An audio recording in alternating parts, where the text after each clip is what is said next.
You might be thinking this is a mod, but it's not.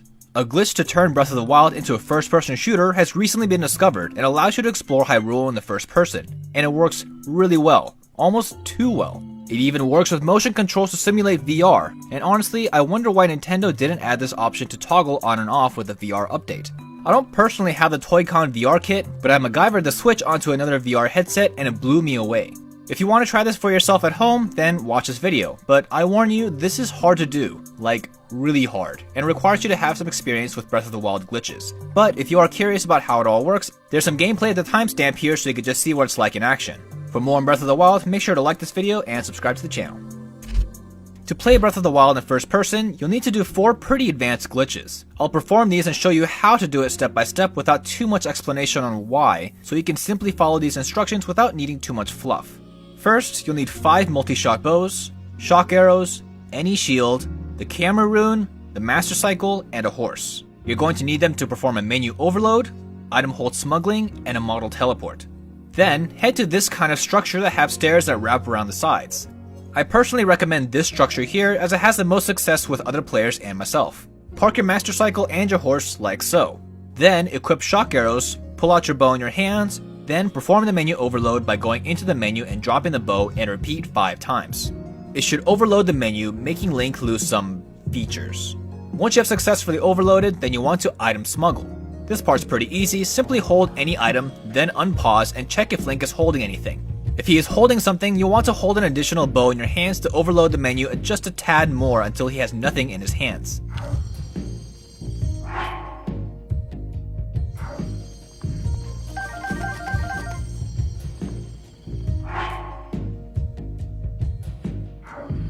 Now you're ready for the next part, and this is where it gets hard.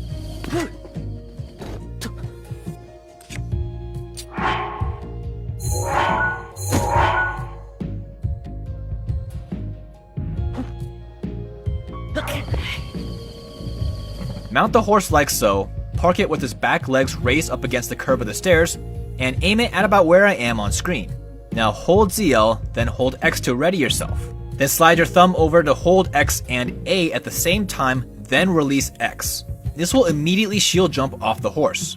As soon as you jump off, immediately tilt back on the left stick and start mashing D-pad left. I know it's a lot, but if you see my on-camera example, it should help a bit. You may get weird jumps, but you're specifically looking for this leftward tilt on the screen. No other angle works so far, so keep retrying as necessary. You want to keep pushing the D-pad until you have this specific angle. Now you're ready for the next part. Unequip your shield, then release the D-pad and immediately pause as fast as possible. You're now looking for where Link is placed during the pause screen now.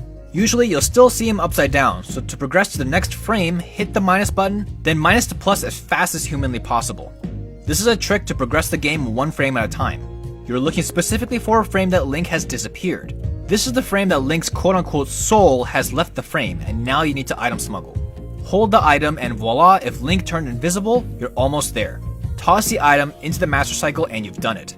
This is called a super hold smuggling state. The item should now be floating in front of Link somewhat strangely. The best part about this trick is now it'll stay with you throughout your playthrough, so even if you die, save, load a file, you don't need to worry about redoing this entire thing over. If you want to turn this glitch off, simply fuel up your master cycle, cook some food, or just close your game. Now comes the last part. This is the first person glitch, and this is fairly easy. Hold an item, then press A to toss it on the ground even though it'll just float away. Then go to your camera rune, hold your shield in front of you, then press L and left stick at the same time. To get rid of the cursor, you want to pause, hold an item, unpause, repause, then press X to unhold your items. Congratulations, you're finally ready to play. But beware, there are multiple actions that will take you out of first person mode, such as jumping, running, mounting, paragliding, and attacking. Which is a bummer, but personally, it took me back to the days of N64 GoldenEye where jumping and running wasn't really an option anyways. If you did get out of first person, at least you don't have to do the first 3 steps again, just this first person camera portion.